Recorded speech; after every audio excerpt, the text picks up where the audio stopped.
말도 안 돼. 하필 한국에 오자마자 이런 일이 생긴다고?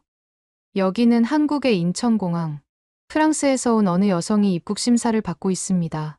잠시 후 누군가가 이 여성에게 손가락질을 하며 윽박을 지르고 있는데요. 심지어 이 여성은 이내 누군가의 부축을 받으며 공항 밖으로 나가는 모습입니다.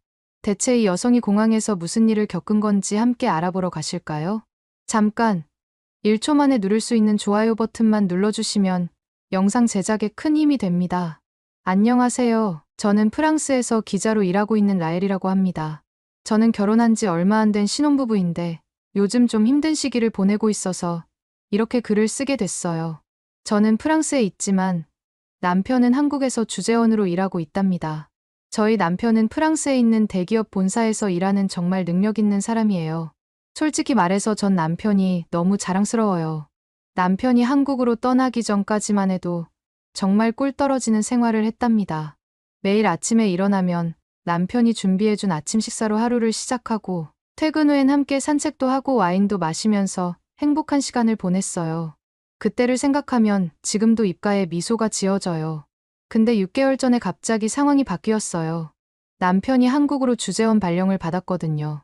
처음 그 소식을 들었을 때는 정말 큰 충격이었어요. 정말 그땐 하늘에서 갑자기 벼락이 떨어진 것 같았다니까요. 남편은 고민도 하지 않고 저한테 함께 한국으로 가자고 했어요. 솔직히 말해서 그 제안을 받아들이고 싶은 마음은 굴뚝 같았지만 저는 제 직업에 대한 자부심이 너무 컸기 때문에 쉽게 결정을 내릴 수 없었어요. 제가 하고 있는 기자라는 직업이 저한테는 단순한 일이 아니라 삶의 의미와도 같았거든요. 며칠 밤을 뜬 눈으로 지새우며 고민했어요. 남편과 함께 가서 새로운 삶을 시작할지 아니면 여기 남아서 제 꿈을 계속 좇을지 정말 힘든 선택이었어요. 결국 저는 프랑스에 남기로 결정했고 남편은 아쉬워하면서 혼자 한국으로 떠났어요. 공항에서 작별 인사를 할 때 눈물을 참느라 정말 힘들었습니다. 괜히 제가 울면 남편이 절대로 저를 프랑스에 혼자 두고 갈 것 같지 않았거든요. 저도 마음을 다시 잡고 일을 열심히 해야겠다고 생각했어요. 최근에는 파리올림픽 관련 기사를 주로 쓰고 있답니다. 프랑스인으로서 올림픽이 열린다는 게 정말 자랑스럽고 기뻤어요. 어릴 때부터 올림픽을 TV로 보면서 언젠가 프랑스에서도 열렸으면 좋겠다고 생각했는데 그 꿈이 현실이 되다니 믿기지 않았어요. 처음엔 기사에 정말 좋은 글만 써내고 싶었습니다. 올림픽 준비 과정에 대해 모든 게 완벽하고 훌륭하다고 쓰고 싶었어요. 하지만 현장에서 보는 올림픽 준비 과정은 제가 상상했던 것과는 많이 달랐어요. 여기저기 문제점들이 보이기 시작했고 그걸 어떻게 다뤄야 할지 고민이 되더라고요. 한 번은 다들 파리올림픽을 좋아했으면 하는 마음에 파리올림픽에 대해 긍정적인 기사를 썼는데 악플이 너무 많이 달리더군요. 현실을 제대로 보지 못하는 기자라느니, 진실을 숨기는 거짓말쟁이라느니 상처받지 않으려고 해도 받을 수밖에 없었습니다. 하지만 그때 깨달았습니다. 아무리 자국의 행사라고 해도 기자로서 사실만을 전달해야 한다는 거요. 그 이후로는 진실만을 쓰기로 마음먹었어요. 쉽지 않았지만 이게 제가 해야 할 일이라고 생각했거든요. 때로는 제 글 때문에 비난을 받기도 했지만 동시에 많은 분들이 저의 용기를 응원해 주셨어요. 그럴 때마다 제가 옳은 선택을 했다는 걸 느낄 수 있었답니다. 얼마 전 회사에서 생강과 한국의 한강을 비교하는 취재를 위해 한국으로 출장 갈 기자를 뽑았어요. 그 소식을 들었을 때 정말 가슴이 뛰더라고요. 당연히 저도 정말 가고 싶어서 지원했습니다. 겸사겸사 남편도 보고 싶었고 한국이라는 나라에 대해서도 궁금했거든요. 밤새 지원서를 쓰고 자료들을 준비했어요. 하지만 안타깝게도 저는 선발되지 못했습니다. 솔직히 말해서 그때 얼마나 실망을 했는지 몰라요. 왜 제가 뽑히지 못했는지 이해할 수 없었거든요. 사실 저는 회사에서 꽤 인정받는 편이었어요. 동료들의 평가도 좋고 단기간에 특종을 가장 많이 잡은 기자로 상도 받았었거든요. 뭐가 부족해서 도대체 뽑히지 못했는지에 대한 이유는 참 어처구니 없는 이유였어요. 그 이유를 알게 된 건 얼마 후였어요. 한 번은 밤늦게까지 야근을 하고 있었는데 팀장님이 슬쩍 다가왔어요. 처음엔 제 일을 도와주려는 줄 알았습니다. 마침 잘 됐다 싶어서 팀장님께 질문을 하려던 찰나 갑자기 저한테 오늘 일 끝나고 술 한잔 어때요? 라고 묻더라고요. 순간 당황스러웠지만 동료로서 가볍게 저녁이라도 먹고 가는 것도 나쁘지 않다고 생각했어요. 그런데 팀장님께서 이어서 하시는 다음 말에 정말 충격을 받았어요. 남편이 다른 나라에 있으니까 외롭지 않아요? 나랑 술 한잔하고 들어가요. 저는 말이 끝나기 전에 바로 정색하고 거절했습니다. 프랑스에서는 미투 운동 이후로 이런 직접적인 발언은 정말 보기 드문데 팀장님이 미쳤나 싶었어요. 그때를 생각하니 왜 제가 한국 출장에 선발되지 못했는지 이해가 가더군요.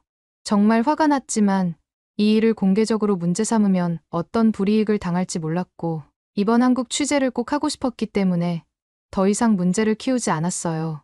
그래서 최대한 팀장님과 마주치지 않으려고 노력했습니다. 이번 한국 취재는 한강으로 가서 센강과 한강의 수질을 비교하는 내용이었어요. 저는 이 기회를 놓치고 싶지 않았거든요. 한국에 가서 취재도 하고 몇 달 동안 보지 못한 남편도 만나고 싶었습니다. 그래서 밤을 새워가며 센강과 한강의 수질에 대해 조사하기 시작했어요. 자료를 찾고 전문가들의 인터뷰들도 참고하면서 정말 열심히 준비했습니다. 도서관에서 밤을 새우고 주말에도 쉬지 않고 일했어요. 때로는 지치고 힘들 때도 있었지만 이 기회를 잡고 싶다는 생각에 계속 달렸습니다. 그런데 조사를 하면 할수록 충격적인 사실들을 알게 됐어요. 센강 복구에 이조나 들였다는데 아직도 유럽에서 정한 수영 허용 수치에 전혀 미치지 못하더라고요.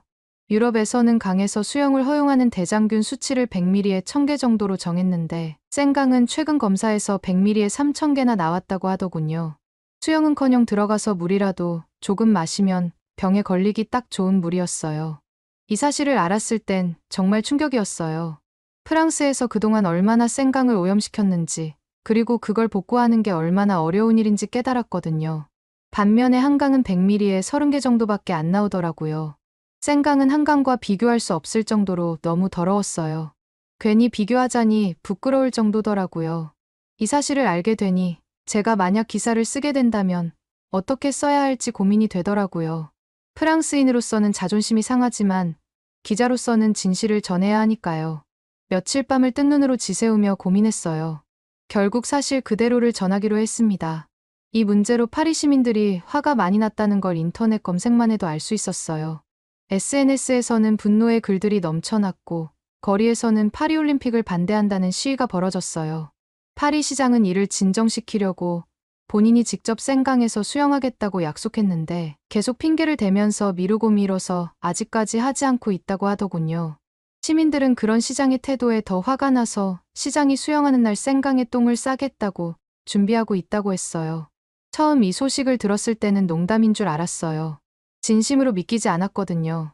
하지만 점점 더 많은 사람들이 이 계획에 동참한다고 한다는 글들을 보면서 생각한 것보다 훨씬 심각한 상태라는 걸 깨달았습니다. 이 상황을 보면서 정말 머리가 아파요. 한편으로는 시민들의 분노를 이해하지만 다른 한편으로는 조금이라도 나아진 센강 수질을 다시 망치는 건 아닌가 싶었거든요. 이런 복잡한 상황을 어떻게 기사로 써야 할지 정말 고민이 많았습니다. 솔직히 이것뿐만이면 괜찮았을 텐데 그뿐만이 아니었어요.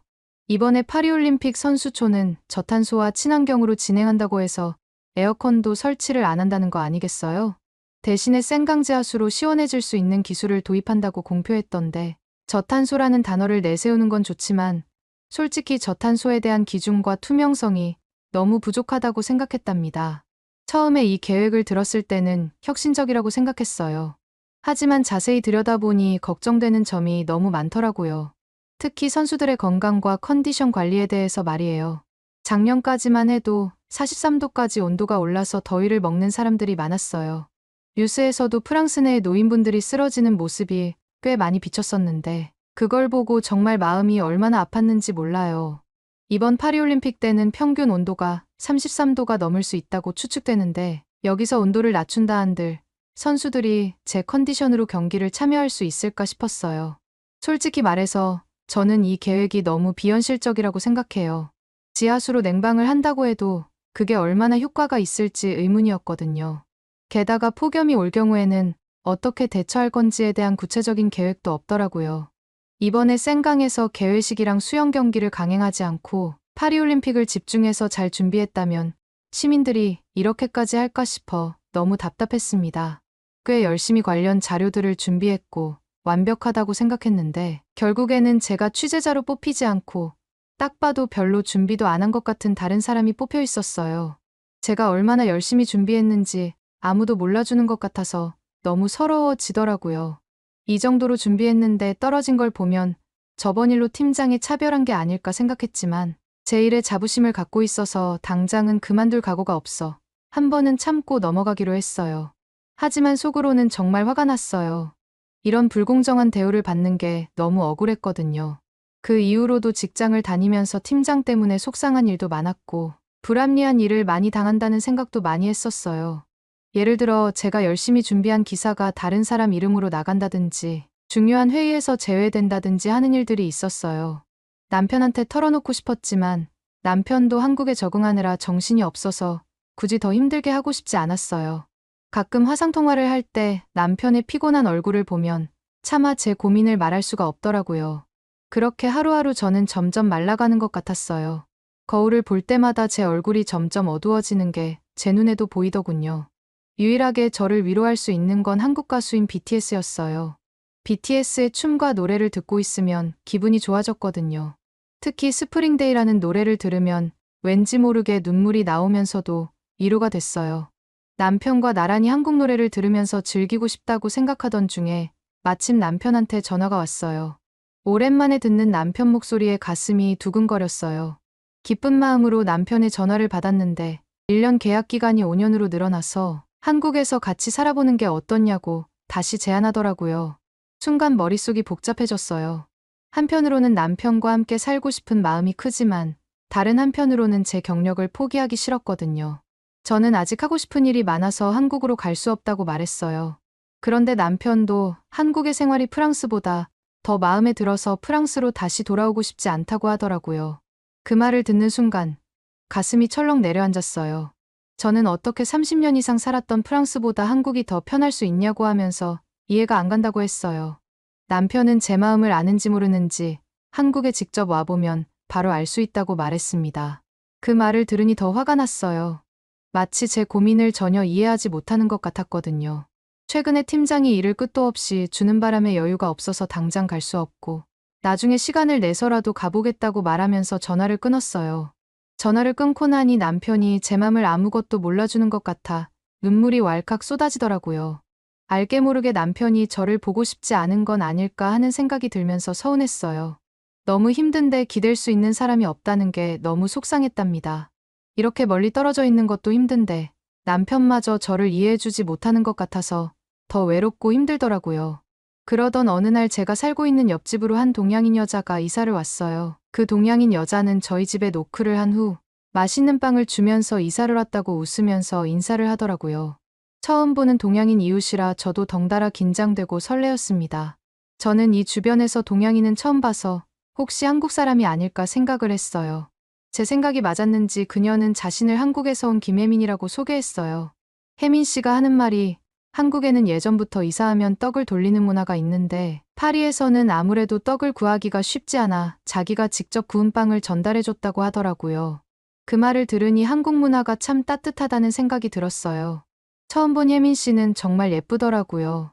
새하얀 피부에 눈이 동그랗게 엄청 컸고 코는 오밀조밀 생겨서 오똑하게 솟아있었어요. 키는 170 정도 되는데 얼굴이 작아 모델같이 생겼다고 생각했어요. 처음 봤을 때부터 한국 연예인이 이사 온 줄 알았다니까요. 혜민 씨가 고마웠던 저는 평소에 먹던 바게트 샌드위치를 해서 혜민 씨 집에 가서 직접 전해줬어요. 그렇게 음식을 서로 전달해준 덕분에 혜민 씨와 저는 금방 가까워질 수 있었답니다. 서로 다른 나라에서 왔지만 음식으로 마음을 나누니 정말 따뜻한 기분이 들더라고요. 거기다가 혜민 씨가 한국 사람이다 보니 저는 혜민 씨를 보면서 항상 남편 생각이 났어요. 혜민 씨에게 한국이 어떤지 이것저것 듣게 되었는데 정말 재미있더라고요.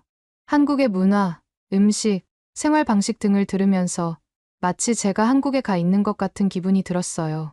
혜민 씨도 저처럼 BTS를 엄청 좋아하더라고요. 그래서 매일 서로 BTS 음악을 들으면서 저녁을 같이 먹었어요. 다이너마이트나 버터 같은 노래를 틀어놓고 춤도 추고 노래도 부르면서 정말 즐거운 시간을 보냈답니다. 저는 그래도 남편의 빈자리를 혜민 씨가 채워줘서 너무 고마웠어요. 어느 날 회사에서 이번에 취재 나가는 사람은 대박이라는 소문이 퍼지기 시작했어요. 저는 도대체 이 얘기가 뭔 소린가 싶어서 동료들을 붙잡고 물어봤어요. 다들 뭔가 알고 있는 것 같은데 저만 모르는 것 같아서 답답하더라고요. 제 동료 케일리가 이번에 프랑스 성화봉송을 하는 사람이 누군지 아냐고 물어보더라고요.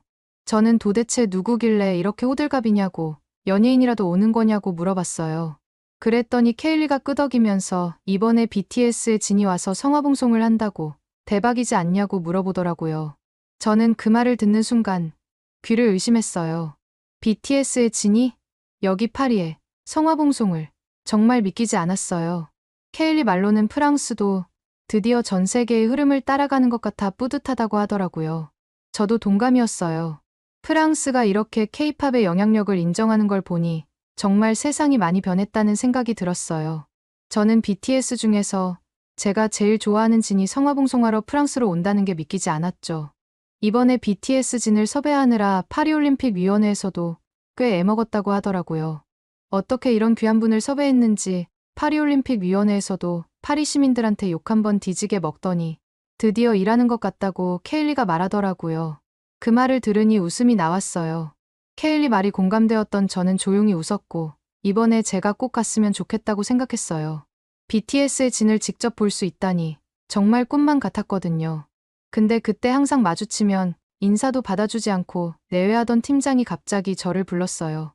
저는 도대체 무슨 일이기에 불렀나 싶어서 팀장을 쳐다봤는데 팀장이 이번에 BTS 진을 취재하는 걸 제가 나가는 게 어떻냐고 물어보더라고요. 저는 너무 기뻐서 팀장한테 감사하다고 인사하고 또 인사했어요. 그 순간 팀장이 그렇게 미웠는데 갑자기 천사같이 보이더라고요. 퇴근 후 저는 너무 기분이 좋아서 혜민이한테 이번에 BTS 진이 성화봉송하는 걸 취재하게 되었다고 자랑을 했어요. 혜민이는 그렇게 맨날 진이 좋다고 노래 부르더니 이 정도면 소원을 이룬 거 아니냐면서 진심으로 축하해줬어요. 저는 남편보다 더 기뻐해주는 혜민이를 보면서 항상 제 옆에서 힘을 주는 혜민이가 너무 고마웠어요. 한국인은 정이 많고 리액션이 좋다는 말을 들어왔었는데 이런 걸 보면서 그런 얘기가 나왔구나 싶었어요. 혜민이 덕분에 저는 한국 문화의 따뜻함을 직접 느낄 수 있었답니다. 그렇게 취재 전날 저는 카메라를 비롯해서 챙겨야 할 걸 한 번 더 확인하고 있었어요. 정말 설레는 마음으로 준비하고 있었습니다. 근데 갑자기 팀장이 저를 부르면서 어디 가는 거냐고, 이번 취재 케일리가 가는 거 몰랐냐고 꾸짖더라고요. 저는 얼떨떨해서 이게 무슨 소린가 싶어서 팀장을 쳐다봤어요. 그런데 팀장은 제 눈을 피해서 다른 곳만 쳐다보더라고요. 그 순간 가슴이 철렁 내려앉는 것 같았어요. 저는 화가 나서 팀장한테 가서 이게 무슨 소리냐고 따지기 시작했어요. 근데 팀장은 이유를 제대로 설명하지 않고선 자기가 장난 한 번 친 말을 진짜 믿었던 거냐고 너무 순수한 거 아니냐면서 시덥지 않은 농담만 던지더라고요. 정말 화가 났어요. 이렇게 중요한 일을 가지고 장난치다니 믿을 수가 없더라고요. 저는 팀장 얼굴에 당장이라도 침을 못 뱉어서 너무 억울했어요. 정말 그 자리에서 뭔가를 던져버리고 싶은 충동까지 들었지만 꾹꾹 참았답니다. 똑같은 사람이 되지는 말자는 생각이 들었거든요. 대신에 그 자리에서 팀장님의 두 눈을 똑바로 보면서 그만두겠다고 했어요. 그리고선 지금까지 한 업무랑 인수인계는 미리 작성해놨으니 다시는 저한테 연락하지 말라고 했어요. 그리고 곧장 인사팀한테 찾아갔어요. 발걸음이 무거웠지만 이대로 넘어갈 순 없다고 생각했거든요. 지금까지 제가 팀장한테 어떤 불합리한 일들을 당했는지 메신저랑 녹음을 보여주면서 퇴사하겠다고 말했어요. 알고 보니 인사팀도 요즘 그 팀장에 대한 얘기가 너무 안 좋게 들려오고 있어서 어떻게 해야 될지 자기도 골치가 아프다고 하더라고요. 지금까지 수고했다고 하면서 저를 달래줬어요. 그 말을 들으니 왠지 모르게 더 서러워지더라고요. 제 커리어 때문에 꾸역꾸역 버텼던 회사였지만 이렇게 단번에 관둔이 생각보다 후련했어요. 집에 도착하자마자 혜민이한테 달려가서 혜민이의 얼굴을 보는데 지금까지 당했던 서름이 한꺼번에 몰려오면서 너무 억울해서 혜민이를 껴안고 엉엉 울었어요. 혜민이 품에 안겨 울다 보니 그동안 참았던 감정들이 한꺼번에 터져나오는 것 같더라고요. 혜민이는 제 말을 듣고 그럼 자기랑 함께 BTS 진을 보러 가자고 했어요. 물론 가까이에선 보지 못하겠지만 멀리서라도 보는 게 어디냐고 하면서 저를 달래줬어요. 그런 혜민이가 너무 고맙더라고요. 혜민이가 아니었다면 정말 혼자 있는 이 집이 너무 외로웠을 것 같았거든요. 마침 파리올림픽 때문에 파리 측에서는 지하철이나 집 월세 금액을 높여서 현지인들이 살기 힘들게 만들고 있었답니다. 저희 집도 마찬가지였고요. 회사도 안 다니는 채로 파리에 있어봤자 할 것도 없고 회사도 그만뒀겠다. 지금까지 회사 때문에 남편을 보러 한국에 가지 못했던 게 억울해서 BTS 진을 보자마자 그날 밤 비행기를 타고 한국으로 떠나야겠다고 생각했어요. 그 순간 갑자기 모든 일이 착착 잘 진행되는 것 같았어요. 이게 바로 제가 기다려온 기회였구나 싶더라고요. 저는 바로 그 자리에서 한국행 비행기를 예약해서 남편한테 보여줬어요.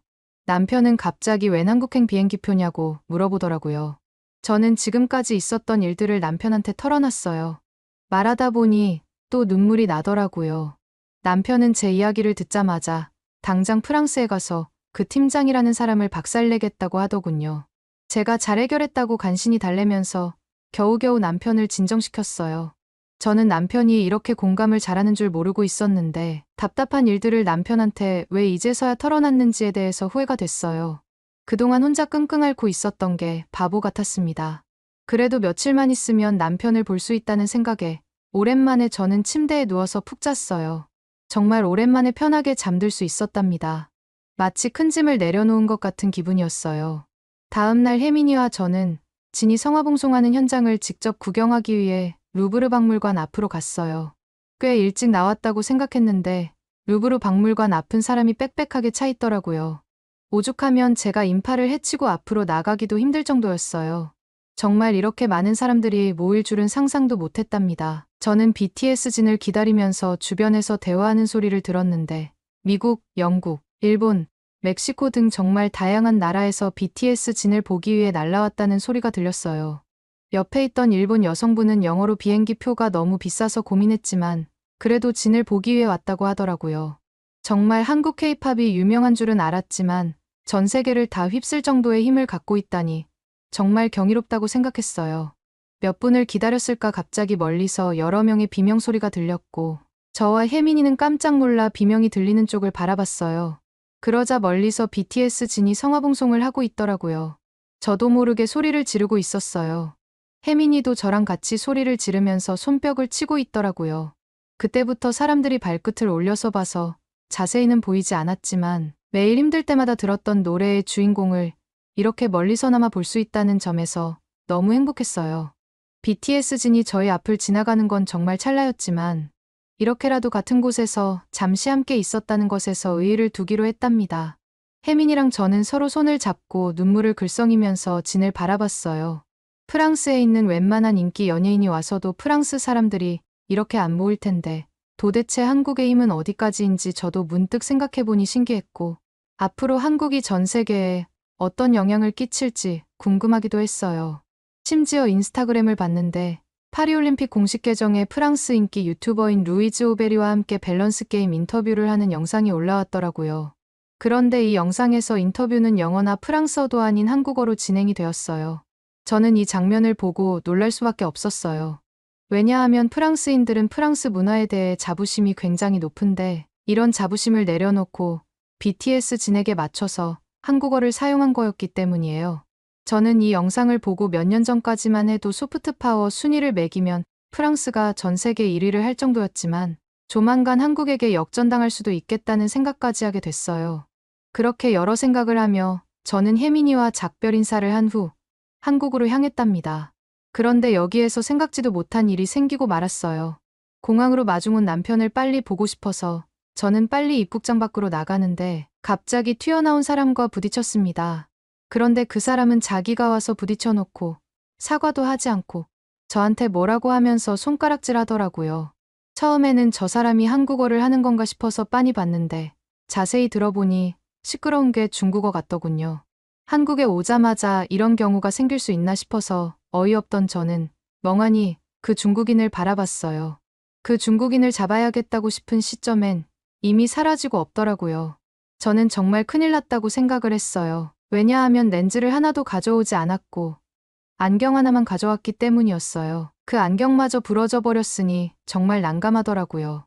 게다가 프랑스에서는 안경을 하나를 만들려고 하면 6개월이 걸려 쉽게 안경을 제작할 수 없거든요. 저는 정말 어떻게 해야 할지 모르겠더라고요. 급한 마음에 남편에게 전화를 해서 사정을 말했는데 의외로 남편이 대수롭지 않게 생각해서 더 당황을 했어요. 남편의 반응을 보면서 진짜 남편이 이상해졌다고 생각했어요. 한국 오자마자 왜 이렇게 되는 일이 없는지 답답했답니다. 입국장 밖으로 나와서 남편을 만났는데 남편은 저를 토닥여주면서 정말 걱정하지 말라고 한 번 더 달래줬어요. 그래도 저는 계속 불안하더라고요.